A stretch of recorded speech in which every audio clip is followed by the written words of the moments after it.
All right, where is that? Hello, welcome everybody. ELR 360 Live. How are we looking? Yes. All right, recording into that sound source. Let's see that we are loud enough.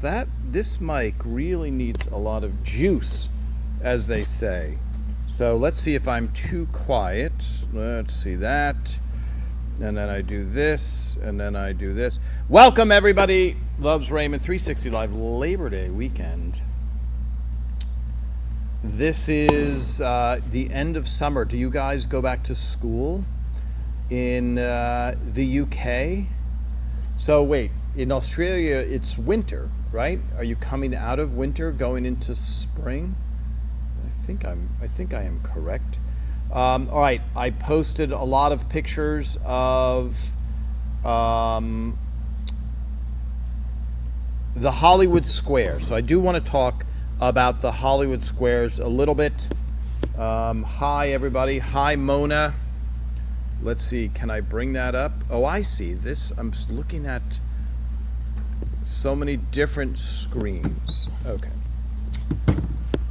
Hello, everybody. Yes. Hi, Tom. I'm popping in and out. I have to feed my girl, which is your pet.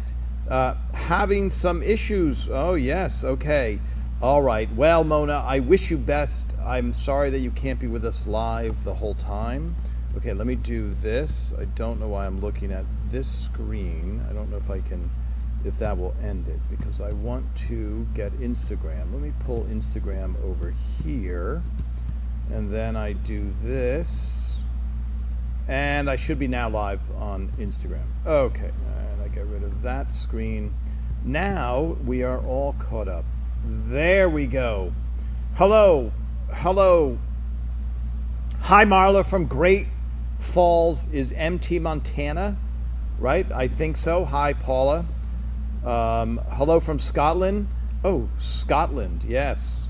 Schools are back in Scotland. Thank you, Janet. Yeah, so in the old days, school would be after Labor Day. That would be the typical time, after Labor Day. But I don't know why, things have changed a lot. Okay, I'm gonna start off right away. Let me see. We're gonna check the autofocus. Look at that. That is very impressive. Okay, here we go.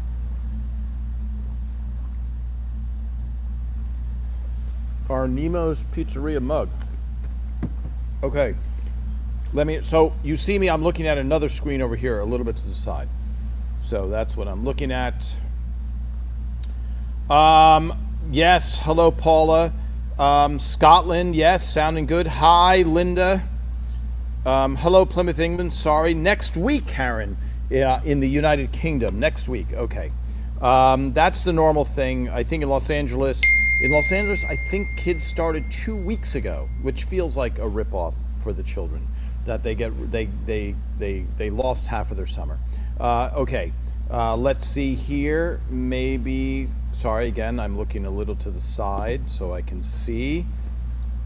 Hi, Cindy, Edward Cindy Williams. Now, Cindy, are you one of those joint couple accounts, because it can be confusing because you don't know which other person you're speaking with or chatting with.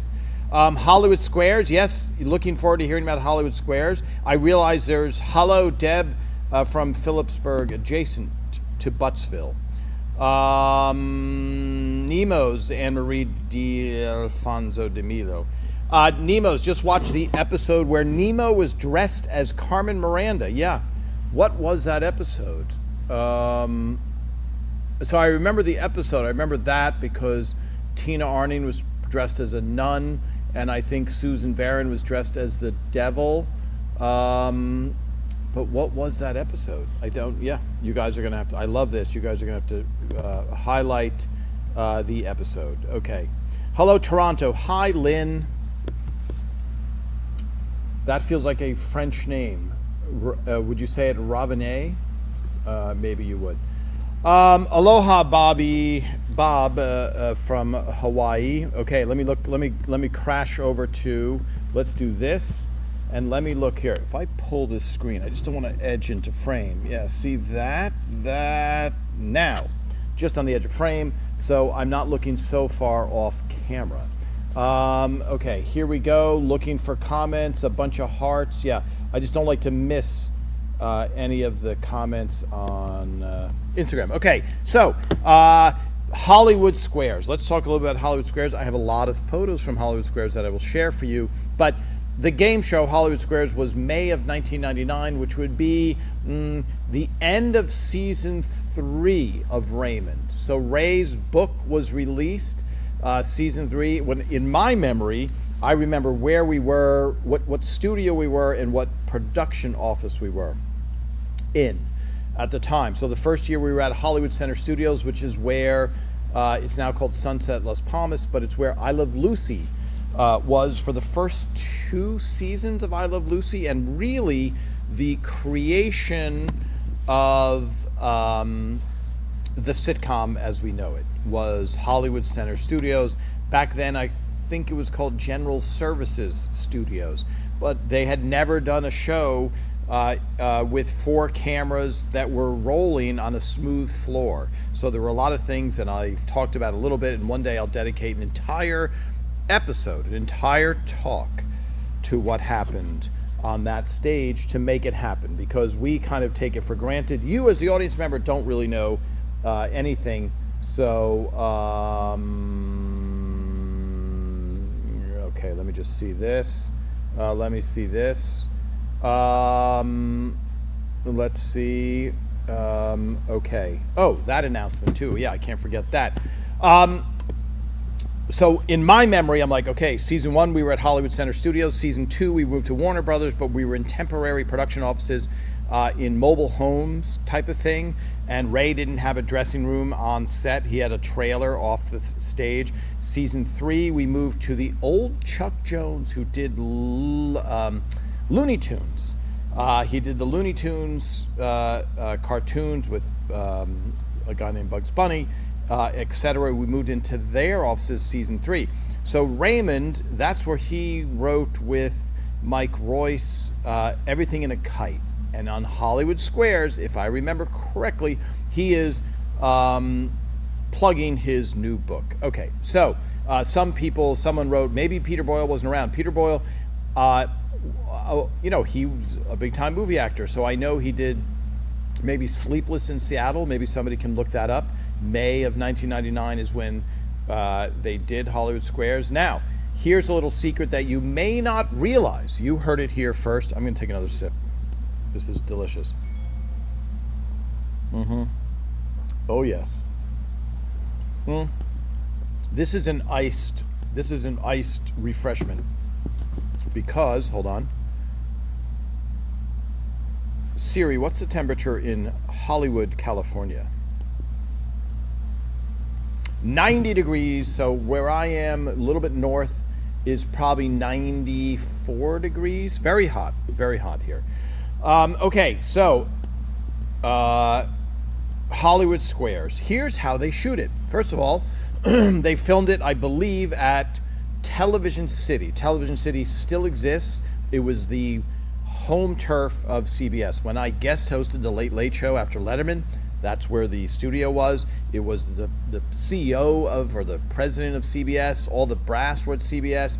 It's at Fairfax and Beverly. Still there. But CBS, it's a much different time. CBS, I believe, has sold it potentially. Not sure. But the Hollywood Squares, they did What's My Line, Hollywood Squares, and here's how they do Hollywood Squares. All the questions, the actors get the questions in advance, and they have a chance, spoiler alert, writers might or might not be involved. So I have been asked to write answers for people, and you know the potential answer. And so that's why the people on Hollywood Squares are exceptionally funny. Now, back in the old day with Peter Marshall and Paul Lynde, they're also just funny people. Like Brad Garrett doesn't really need any help being funny. Ray Romano doesn't need help being funny. But there's no crime in getting writers to help you come up with quick witticisms, etc. So the Hollywood Squares, the TV game show business is one of extremely low cost and extremely high efficiency. What does that mean? I posted a picture of, let me see if I can find it. We will test our autofocus ability. Okay. Patricia Heaton looking very nice as always. So let me see if this, I don't know if this will work, folks. Here we go. I got to get my head out of there. Oh, yes. Okay. So I am off microphone. By the way, if somebody brought me another microphone cable, another XLR cable, but not essential. Patricia Heaton is wearing an outfit, but I posted a link. It's not an official link, by the way, and I'm very reluctant to do that usually because you never know what weird channel, not judging, but if there's a channel that has posted something illegally and I post it and then all of a sudden it's weird that I'm pointing them that way. However, having faith in people who like Hollywood Squares, I did post that, but you'll be like, hey, Tom, I have a question, Tom. Why is Patricia Heaton dressed in one outfit and she's different in the other outfit? So here's what they do. They shoot 5 episodes in one day. And so they'll say, this week, it's Everybody Loves Raymond with everybody but Peter Boyle. They don't say that because that's pointing out a negative, but they say the cast of Everybody Loves Raymond all this week. So they shoot an episode, they climb down those stairs, okay, down that set, and then they do a wardrobe and hair change. So during that hair change, during that in-between moment, the actors get a little break, etc. They bring in new contestants. Now they load everybody into those Hollywood Squares, which is kind of cool to see, especially if you grew up watching them, to see that set. Then they go in and they introduce everybody as if it's a brand new show, and they introduce etc. And then they roll into the show, and then they do promos dressed that way. Then everybody goes to their dressing room and gets changed, and Ray, Brad, their hair doesn't get changed, but Patty I think has a couple of different hair changes and different outfit changes, and then they load them up again. So my guess would be they did 2 shows in the morning, lunch break, and then 3 shows in the afternoon. So that's pulling behind the curtain of how they do it. And I'm trying to think. I don't think that has a studio audience versus obviously The Price is Right. Did I say The Price is Right before, or did I say What's My Line? Because that would be what's known as a faux pas. All right, let me answer some questions here. I see this screen. I don't want to see this screen. So let me get rid of this screen here and say hello to some people, okay? Let's pull this down here. Okay, there's Instagram. And now let me look up here on, okay, let me scroll back. See? I wish I could share every screen that I'm looking at. All right, here we go. Hello, everybody. Let me scroll over here. Smaller screen. That's a problem. Paul Lynn, Center Square. Yes, Noah. Okay.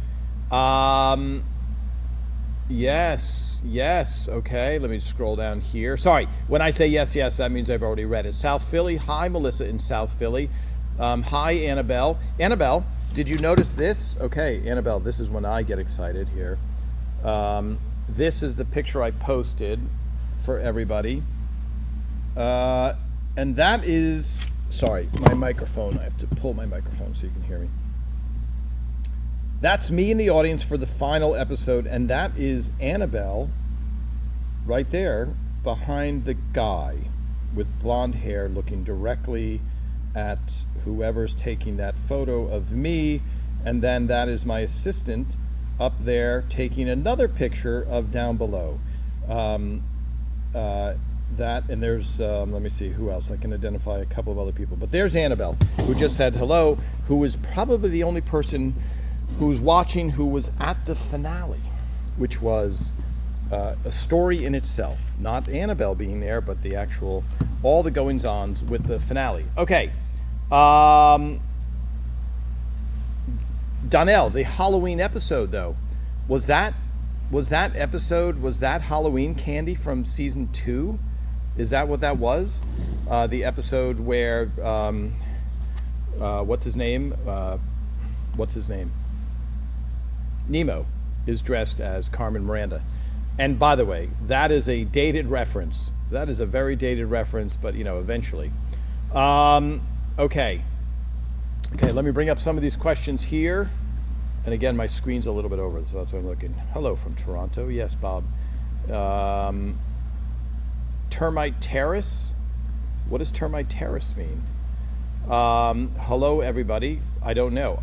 Hi, Deb Tucker. Another reunion question. Did I miss one up above? Okay.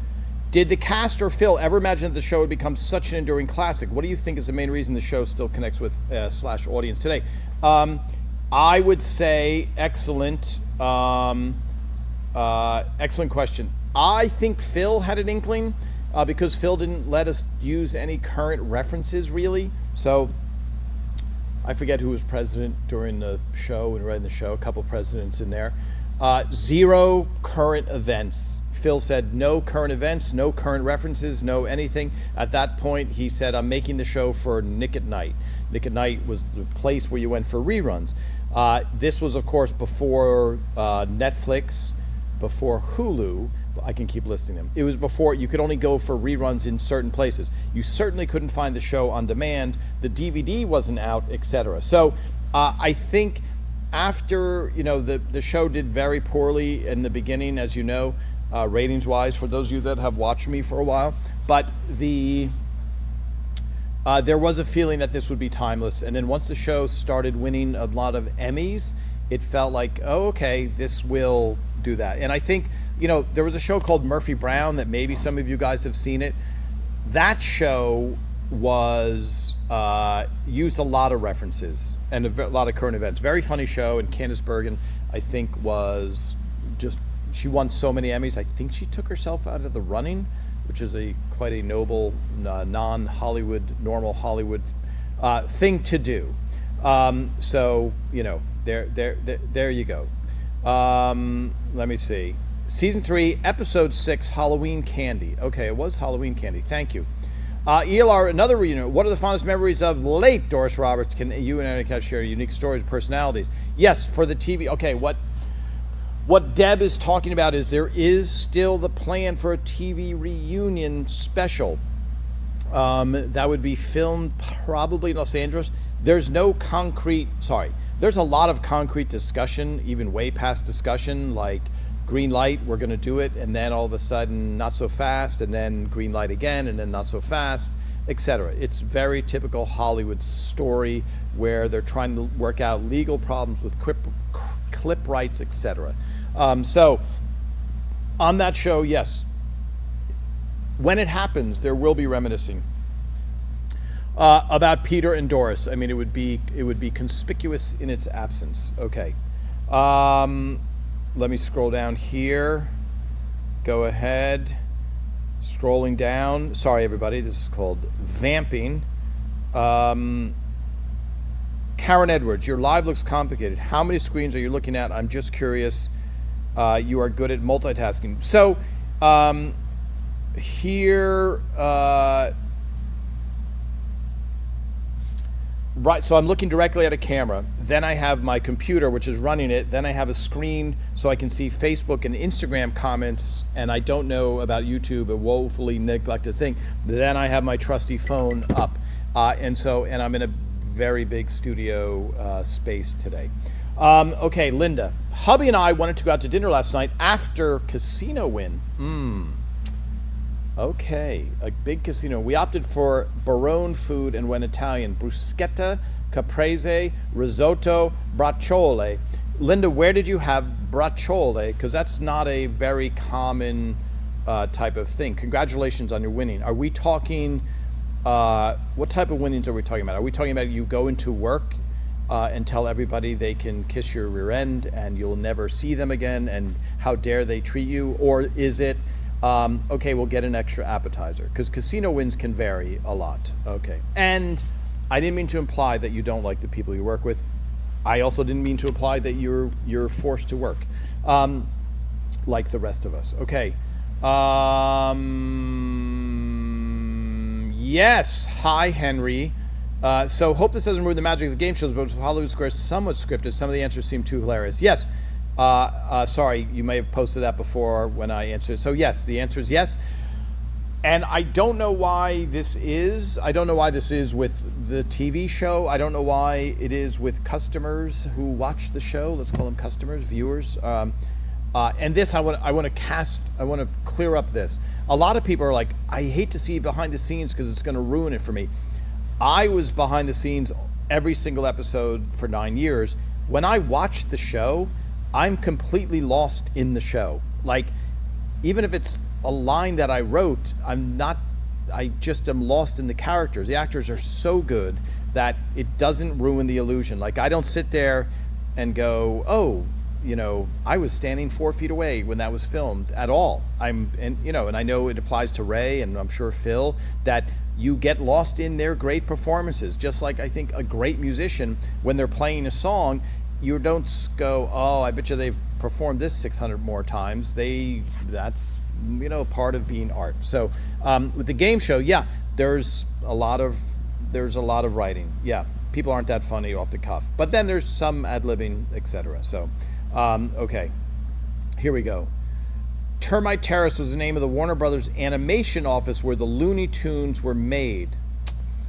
That might be, I'm sure you're right, Bob. This might be, so this is very sad for me because last week, so here, I'll tell this really succinct story.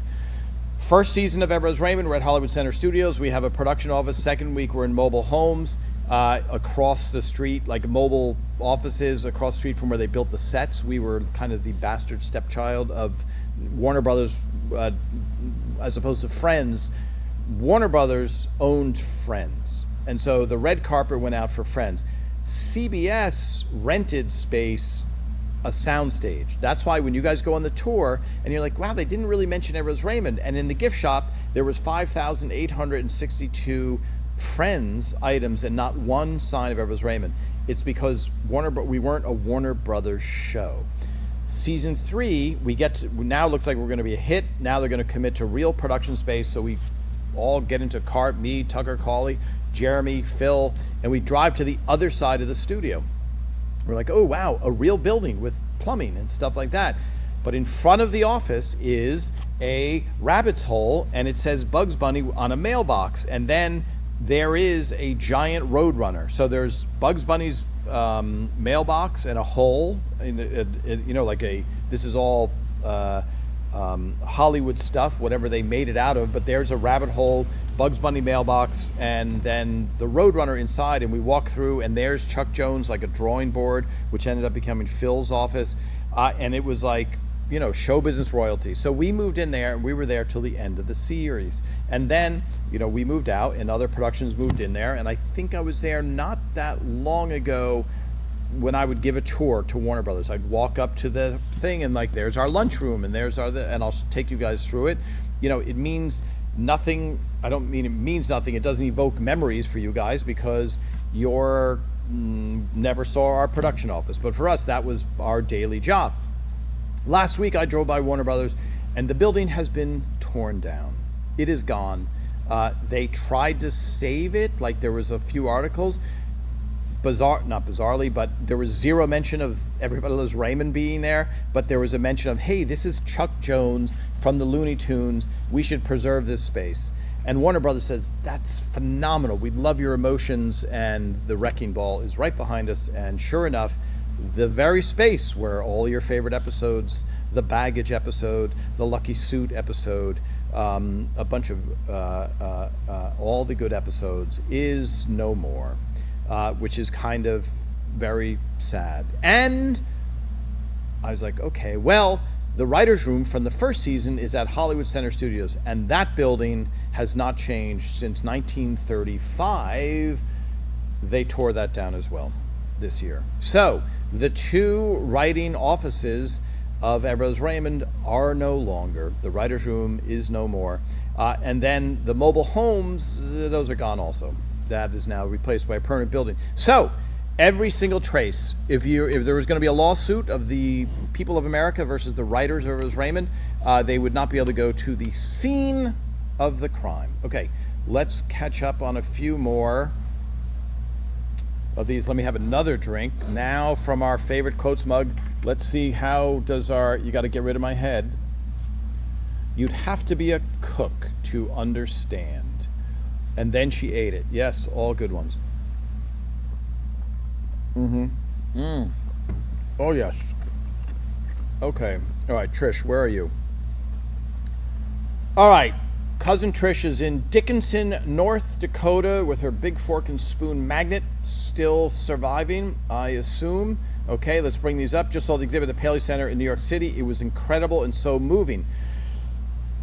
Joy Adedokan. Joy Adedokan. Do I say it? If I run it together quickly, do I get off the hook? Okay. The Paley exhibit. That is awesome. Now, here is big news. Let me see. Hold on. Don't panic, everybody.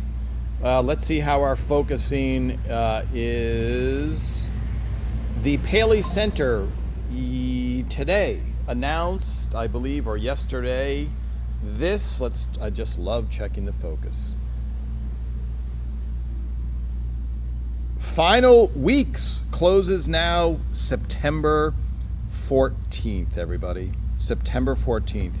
You now have 2 more weeks to catch the Paley Everybody Loves Raymond 30 years exhibit featuring most of my, the entire exhibit is my photos. It's exclusively my photos, but it's not exclusively photos. So there you go. It's a great exhibit behind the scenes. You see the highlights of Raymond and Phil Rosenthal, and speeches by Phil, speeches by Ray, Patricia Heaton's original PTNA outfit that she wore, where she dressed like a sidewalk Sally, in Frank's words, is there. Brad Garrett, who visited recently, his suit was there from his date with his partner. Trying to think of what else. The toaster is there, which I had not seen since it was on the set of Raymond. Ray's manager, Rory Rosegarten, donated that.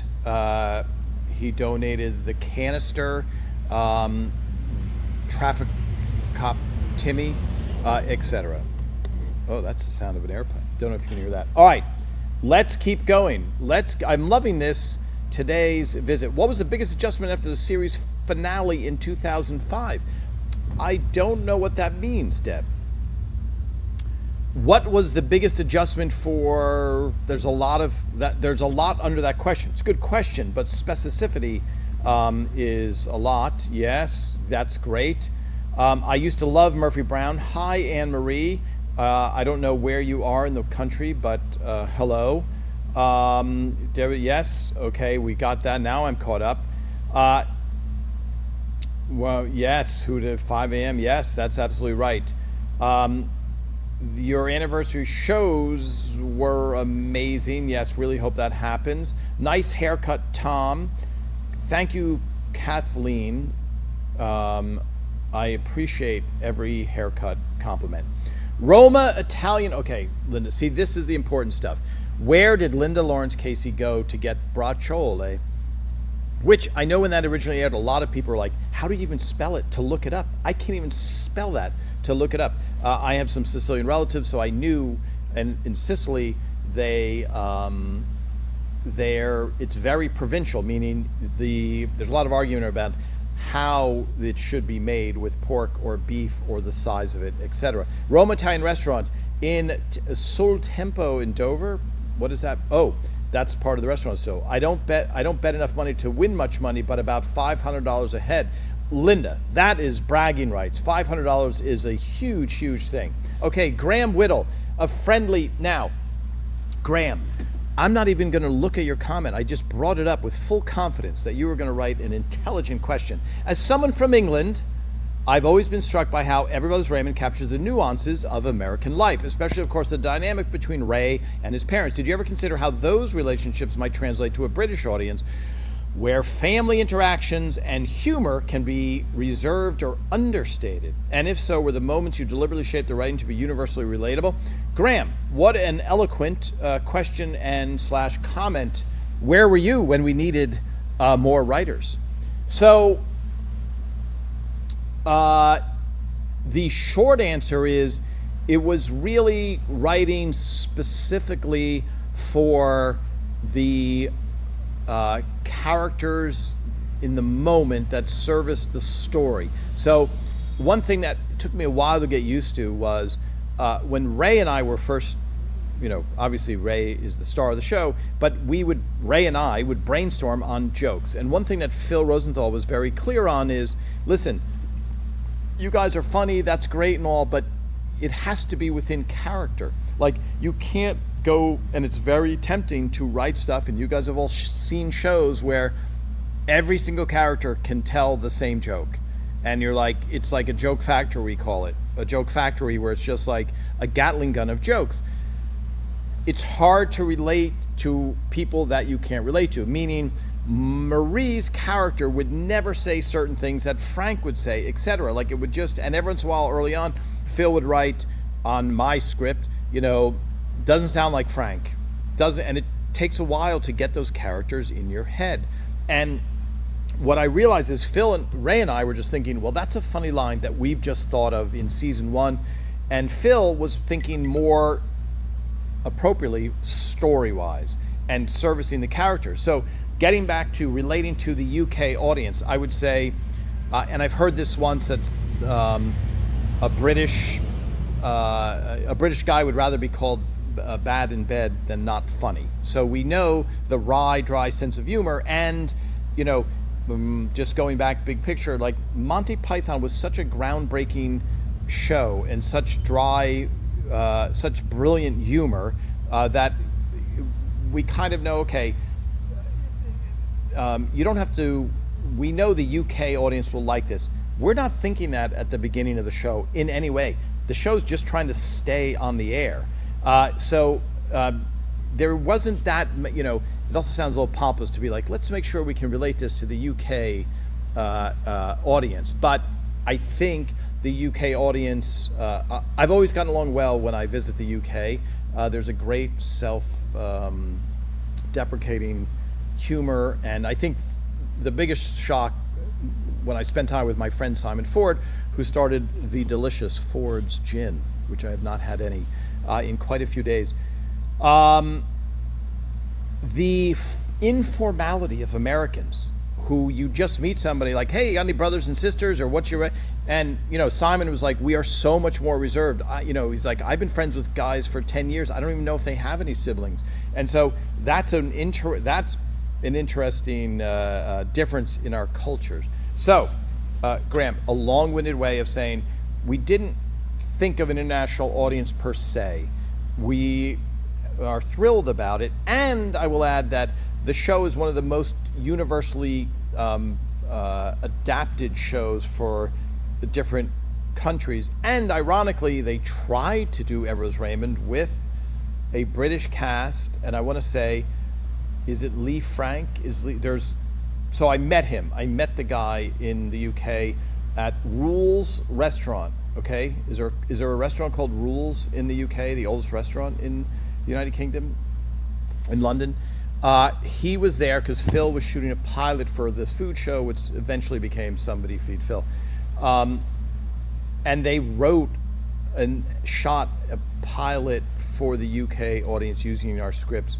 And for whatever reason, it did not go. That doesn't mean the quality was bad. That doesn't mean anything. You never know why something doesn't go. And I say this a lot to you guys when you're like, why don't you do a spin-off, or why didn't Phil do this, or why doesn't Ray do this?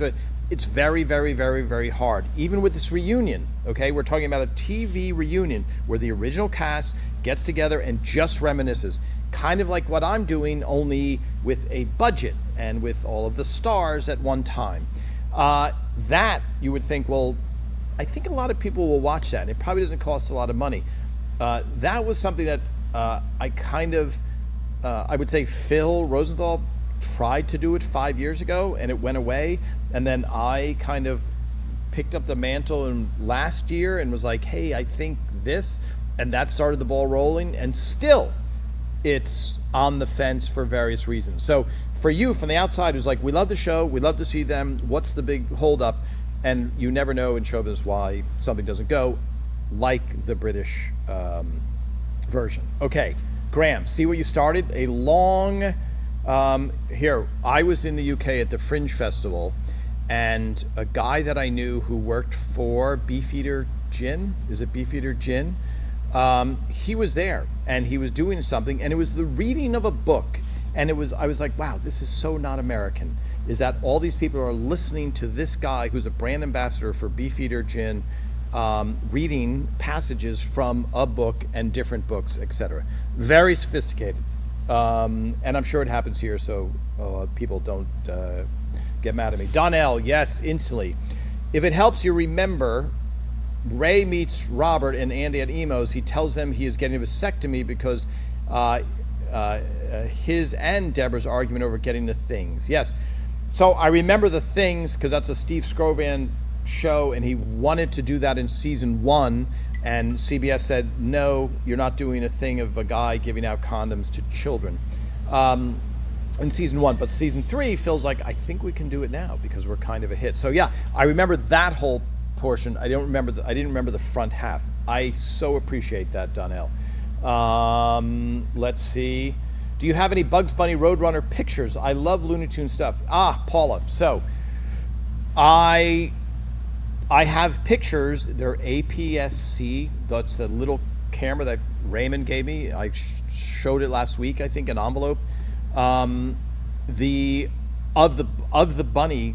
Bugs Bunny's hole and mailbox, and the Roadrunner statue, and I think his office. Then, somewhere in my basement, guys, can you imagine what my basement looks like?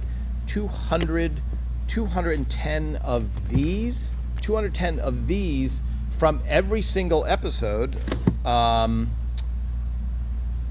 in my basement, from the props department, props themselves, and stationery from Chuck Jones. It was getting thrown out, so I said, okay, I won't pretend to be Chuck Jones, but I will put that up there. Okay, excellent question. Remind me to do that. Ryan, that's very funny. Did they blow up the offices with Acme Dynamite? Yes.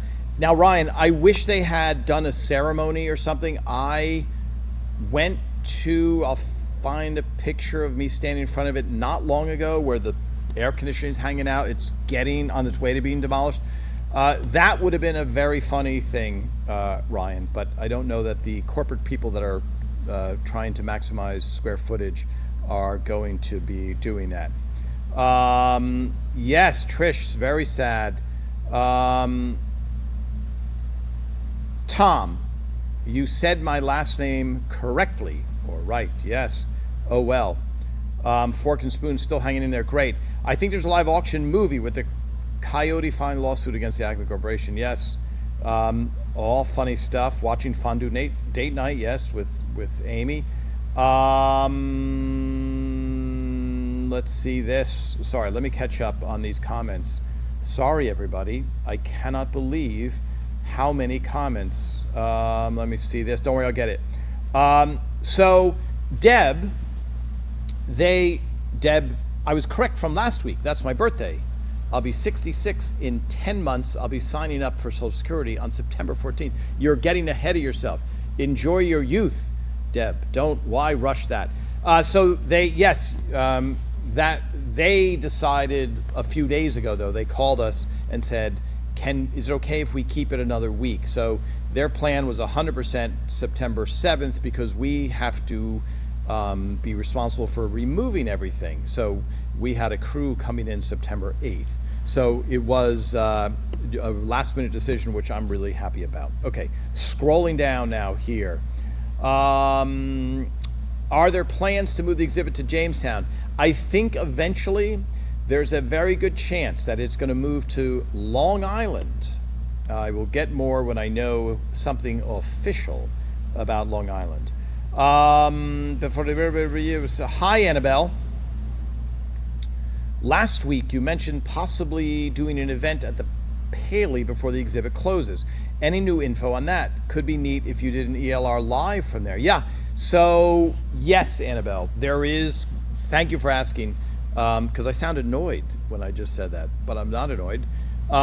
There is a plan for me to walk through the exhibit and narrate the exhibit, but I don't know. So here's the problem. They have theaters. So when you guys went to see the live Paley with Phil and Ray and Patty, etc., they, a few days later, it was the last event they did in their theaters.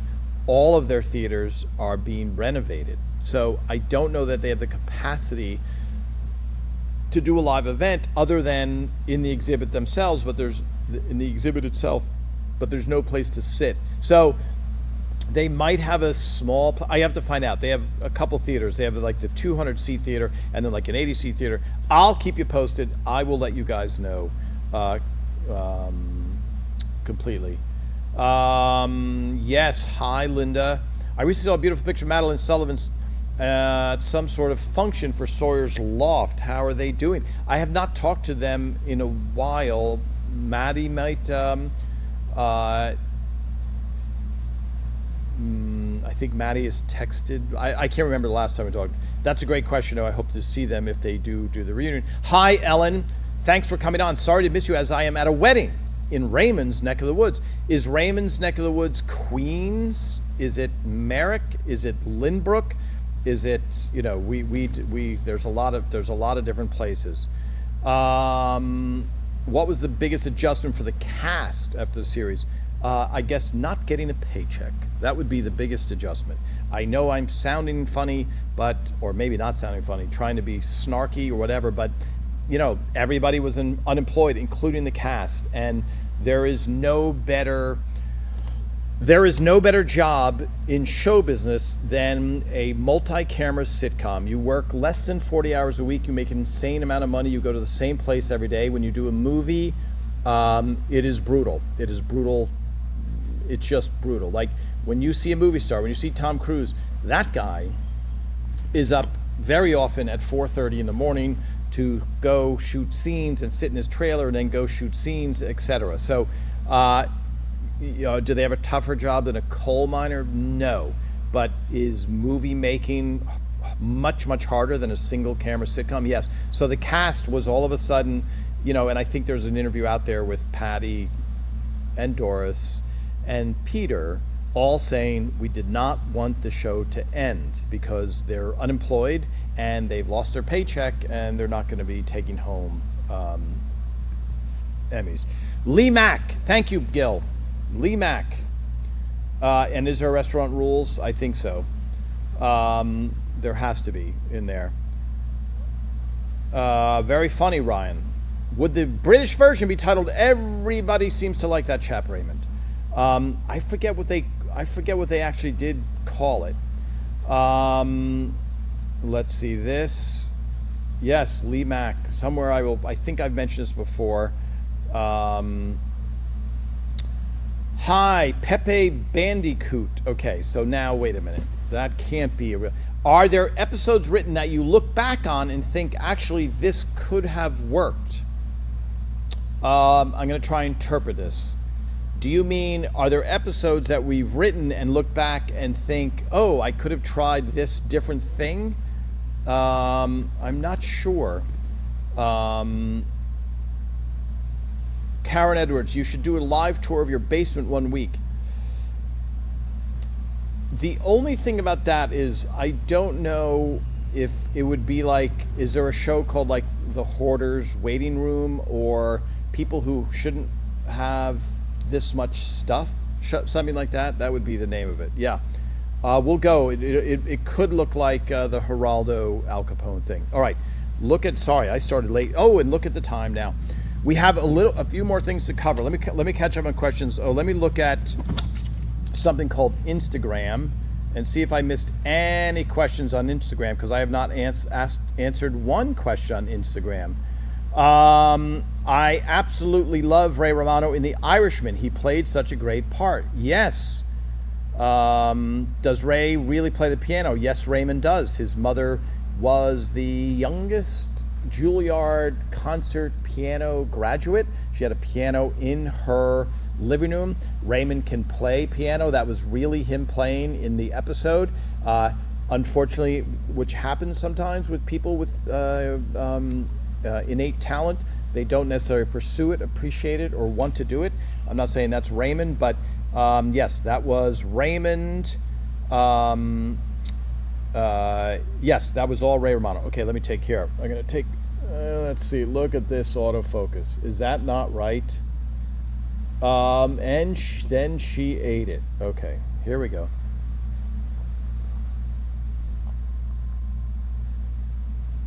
Wow, that is unbelievably good. All right, and folks, you can buy all those mugs at our shop, elr360shop.com. That was voted on by our viewers and put together a beautiful design. Even, by the way, even if it didn't have quotes on it, it looks pleasant to the eye, and there's our logo. ELR360. Was Amy always intended to be Robert's wife, or was it something later decided as the years went by? She was never intended to be Robert's wife. She always was going to be in the original Who's Handsome episode, written by Carol Gary, suggested by writer Steve Scrovan, and then as the show evolved, it seemed like, well, Robert seems like a sad sack, maybe he should get married. And there were two people who were against that. Me and Ray Romano thought, why not keep Robert single? I was single, Ray's brother was single, everybody on Friends was single, and Phil said, I would rather have the story arc of he has to propose, he has to have the wedding, he has to, whatever, all of these things, has to have a bachelor party. And so, in hindsight, would we have written, she's the one, the fly-eating one? If he was married, you don't have that episode. I tend to think that Phil was correct in that it brought in the family much more. And if you watch Pat's Secret, that's the second to last episode that aired, and that's one of the funniest episodes of the series, written by Tucker Cawley. So yes, not initial. I'd like to say that Phil had the foresight to go, this is episode whatever that was, Who's Handsome. This is episode 12. I think my wife is going to marry him in the series in 7 years. But it was really just trying to stay alive. Yes, The Irishman, by the way, I did go to the filming of The Irishman, which I can share with you. Does the mug have the saying motherish? I do not believe it does. So we talked about doing quotes of just certain characters, etc.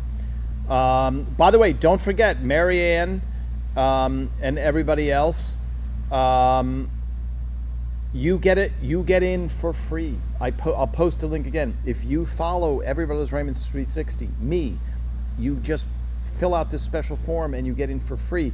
I don't know what the admission price normally is. Is it $20, $25? But if you go with a family of 12, that saves money. And you have bigger problems if you have a family of 12. Okay, back over. Here we go. My big forehead on the fridge, but my quotes mug stays by my computer, so I always see it. Great for a chuckle and when work gets friendly. Yeah, I forget it. I forget the shows every once in a while, and then I read them and go, okay, here we go. Ah, very good. So good. Ryan, what's the temperature where you are? You're in Wisconsin. So the single guys were represented by Chris Elliott. Yes, excellent. After he got married, that is correct. Okay, we have to do a couple things here quickly. First of all, I don't have the canister with me, but I'm going to taste these. All right? So Irish shortbread, Claire's Irish shortbread. By the way, how great is this new camera? Right? I mean, just look at the let me see how close I can get. Well, that's crazy. That's a crazy good lens. And then now I'm back in focus. Okay, these are Claire's Irish shortbread. Now, don't forget, for those of you just joining, Tom Caldaviano here, writer on Everyone's Raymond. We once had a taste test of Hydrox versus Oreos. Phil sponsored it, anything to keep from writing. And so I'm continuing that tradition. Okay, so these are, okay, do they look? Let's see. All right, there we go. So here's where you have to have a sliding scale, because you can't, it's not fair. Oh, here we go. Person behind you in the movie theater.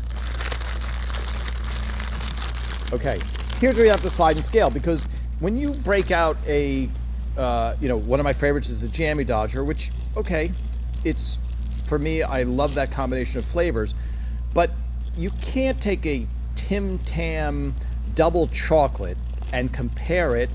You have to have this kind of like, let's call it what it is, okay? So this is not going to be, well, here, I don't want to prejudge, but I'm just saying, there's the wow factor. All right, let's just do this. Wow. And my fingers are clean, which is good. We all know what shortbread is, right? It's just that this is an Irish shortbread. Okay, hold on, folks.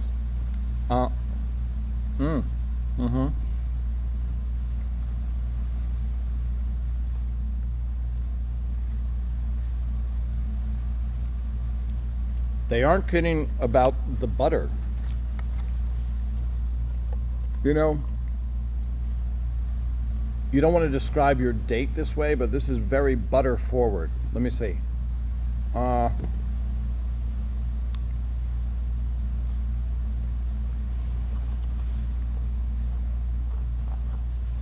Love it.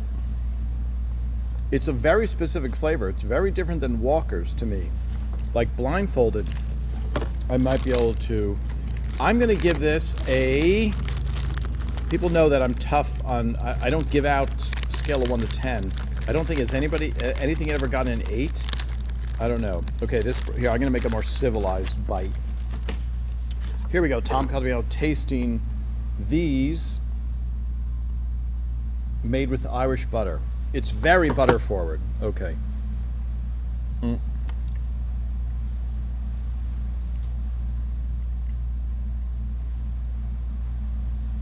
I feel like the person at the wine tasting who's like, can you pour me some more? I didn't quite get the flavors. Uh-oh.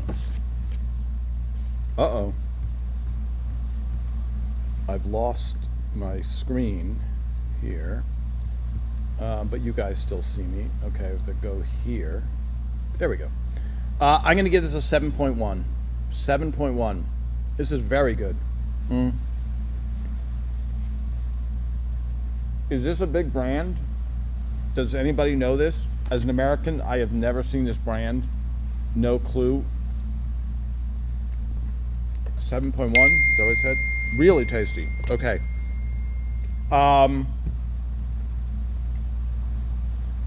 Wow, that's really good. But now I have to take a drink so I can speak.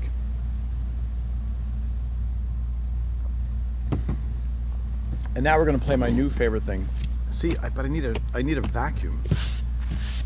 A lot of stuff here. All right, before we say goodbye, I'm going to do this. We're going to show you some things. Now, I realized I made a mistake, and I accidentally, if you guys go back, you'll see the name of this episode. But I have, as people know who've watched, saved all of the scripts from the dumpster, all the wardrobe scripts. Now it's, can you guess this episode just by looking at wardrobe photos? Okay, so let me get, let's see this one. Hi Deb, sorry for people that are just listening. I'm bringing up comments and then I read them out loud. Who won the Hydrox versus Oreos? Hydrox is less sweet than Oreos. I am gluten-free. Oreos, since I'm gluten intolerant. The Oreos were voted better. Yes, Gil, anything shortbread is fabulous. Yes, I would agree. Yes, see this? It's not really on an American, I'm speaking for all Americans. It's not really on our radar as much as in the UK, etc. Why does Chris Elliott seem so short on ELR but so tall on Schitt's Creek? I've never seen Schitt's Creek, but Chris Chris might be 6 foot. You know, the problem is Raymond is like 6'2", and Brad Garrett is 6'8". So people are shocked to see how tall Raymond is because he's usually standing next to Brad Garrett. And of course, Patricia Heaton is 5 foot something maybe, or I don't know what, you know, she is. Thank you, Lynn. Yes. When the ELR finally goes to the Comedy Center in Jamestown, will anything be auctioned off that doesn't go? So here's the thing. That's a great question, Deb. You know, everything is owned by individuals. So nothing is owned by, quote unquote, the show. So it's either owned by, you know, there's so many people that contributed. My friend at Comedy Magic Club, Mike Lacey, contributed a bunch of wardrobe. You know, Rory Rosegarten, Phil Rosenthal had the mustard colored suit. Raymond has the couch. You know, these are all people. So I don't know if they would, you know, chances are they would auction off for some absurd money for charity or something. Because my guess is I'm not casting aspersions on them, but it's not like there's this one big warehouse with all the stuff they have to auction off. It's all people that have held these prized things. All right. Can you guys guess this episode? Okay. There is Raymond. I think that's Phil standing next to him. See, that's a big close. That was Raymond. That's why I got rid of it really quickly. Here is our friend Patricia Heaton, looking adorable in her, what would you call that? It's a plaid, right? Nothing gets by me. And those sneakers, I don't believe they must have been newly in vogue then. Okay, and you see the description. All right, I know I can't go too far on this because you'll guess it right away, folks. Wardrobe, there is Doris looking down.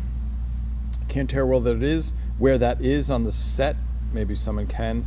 Looks like the props cart. Yeah, that's more the props cart behind her, or a cart in action. And again, incredible detail on everybody's outfit. I think one of the reasons I started this was to let everybody know what people are doing. Okay, let's see this. Is anybody guess this? Brad Garrett. Okay, Brad Garrett. Can anybody guess this episode? Wow. Okay, well, the kids won't help.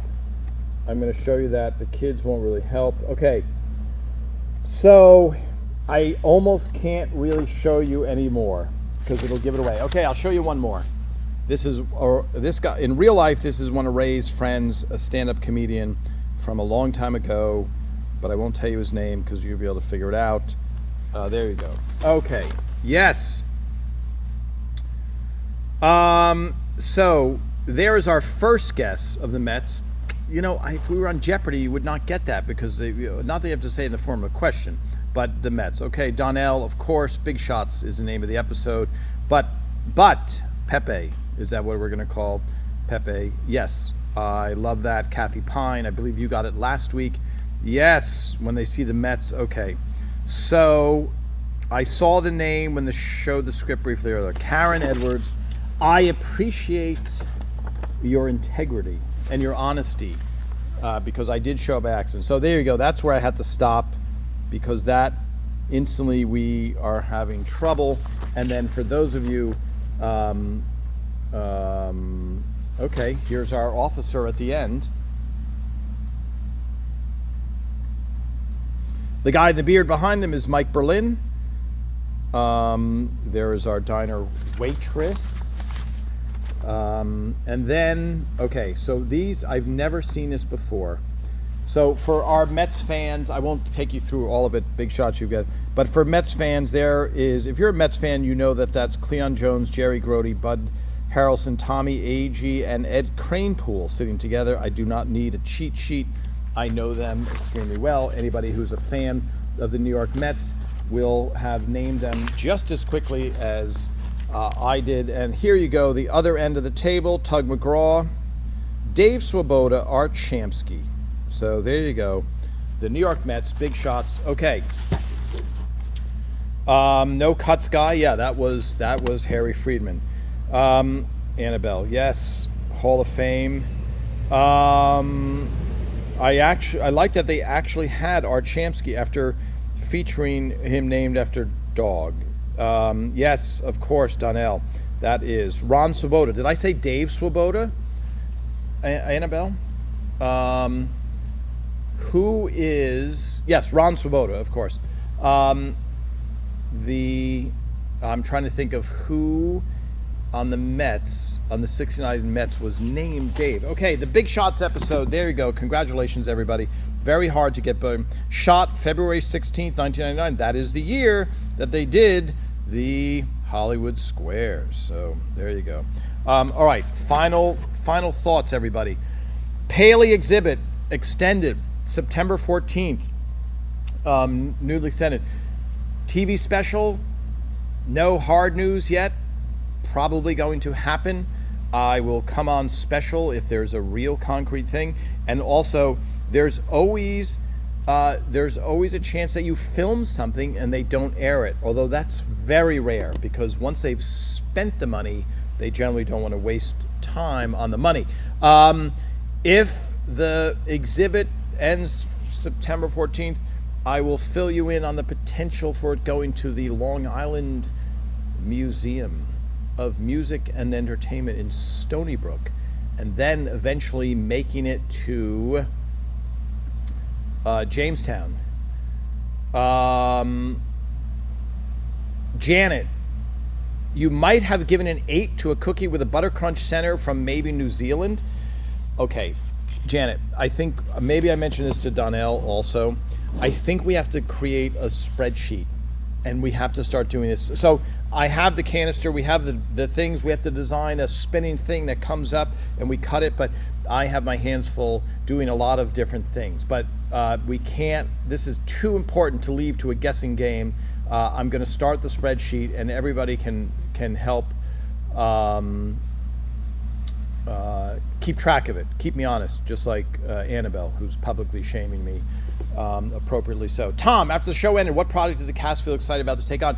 You know, Deb, it's too many for me to list and too many individual people. You know, Peter Boyle's health was not going well. I don't, you know, it's not like, even though we were like family, it's not like every agent calls, you know, it's not like Ray, for example, did Men of a Certain Age afterwards, but it took him 5 years to get that on the air. Phil was trying to sell sitcoms, trying to get a food show on the air. So it's not like I'm privy, because it would be off-putting, to every offer that Patty Heaton got after the show. You know, obviously she did a sitcom after the show that went 1 year, then she did The Middle, etc. So the biggest thing is that you're thrown back into the world of unemployment and trying to get something else. And I guess Patricia Heaton was the closest to just replicating Everett Raymond with The Middle, in that she was on a show, but it was a single camera show, and it was not the easy shoot that you have on a multi-camera show, etc. So that's a very good question. That's a great question for the, you know, for the TV special. I'll be going to Jamestown for sure. They ran a 3-day, 2-night bus trip. So for everybody in the UK or doesn't know, Jamestown, New York is where Lucille Ball is from. It's very far away from everything except for Jamestown. It's in upstate New York. So people are like, oh, how far from Manhattan? I don't know. Is it a 7-hour drive? 8-hour drive? I mean, New York City, New York, the state is gigantic. So it's like on the other side of certain things. So it's a great museum. I have never been there. It's, you know, I'm very excited that it will potentially be going there, but just know that it is a little bit of a drive for somebody from New York. Okay. Would it be in Long Island for several weeks like they did in Paley? Okay, so Joy, here, let me do this. Would it be in Long Island for several weeks like they did in Paley? By the way, Joy, is your name, what is that name, nationality? You don't have to answer any of my questions. Joy, I know I said it pronouncedly, Adedokan. So Paley was in for 3 months. So 3 months is a long time, to have an exhibit open. It was there June, July, August, September. So you can break down the exact days. My guess is if they take it, and they'll do an even bigger thing at the Long Island Museum of Music and Entertainment, it might be there for much longer than that. So I know they had the Billy Joel exhibit. It's currently there now, and it's been there for 3 years. So I don't know that our exhibit would be there for that long, but I guarantee you it would be longer than the Paley exhibit, which was still pretty long. So, okay. Nobody on 69 Mets named Gabe. No, Dave Annabelle. Dave. Gabe. That's a funny name. Dave. Who am I thinking of a Dave? Okay, let's see that. Nigerian. Awesome. I could almost, can I put on my resume that I speak Nigerian, or would that be not good at all? Okay. We have covered everything possible. The Hollywood Squares, the delicious Irish shortbread, which was super delicious, the Big Shots episode. Let me know what else you want me to post. I'm Dave Parker, Donnell. Dave Parker was not on the 69 Mets. I don't know. Dave Parker, wasn't he a Pittsburgh Pirate? Are you blindly guessing that? Wow, Donnell, even his nickname. Okay. And Paula, you said something that I wanted to follow up on. Just remind me. It was a very good question. I love, by the way, when you guys go back and watch this, all these comments stay. So you can scroll back and see your comments. I don't think you can correct them, but you can amend them and write additional ones. So thank you so much, everybody. Have a good week. Happy Labor Day for those of you who celebrate labor. I think, I don't know if that makes any sense, but we will see you next week, and look for updates on Paley, etc. I hope you guys can get there. I'll let you know if I'm going to do a special event there in the museum before it closes. And also I'm going to post the link again where you get to go in for free, which is a very good thing. Yes, Brian, next time, can you walk us through the way the set was designed? When you came in, was Raymond's living room on the left? Where was Frank's house in relation to Ray's living room? Was Frank's and Marie's house a swing set? Yes, Brian, all great questions. We've gone long today. Remind me, I will make that the first thing that we talk about, and maybe I can get Sharon Bussey or Donna Stamps to be a guest. Oh, let's get that edged out. Yeah, there we go. All right. Thank you very much, everybody. I will see you next week. I love that you guys are such great fans.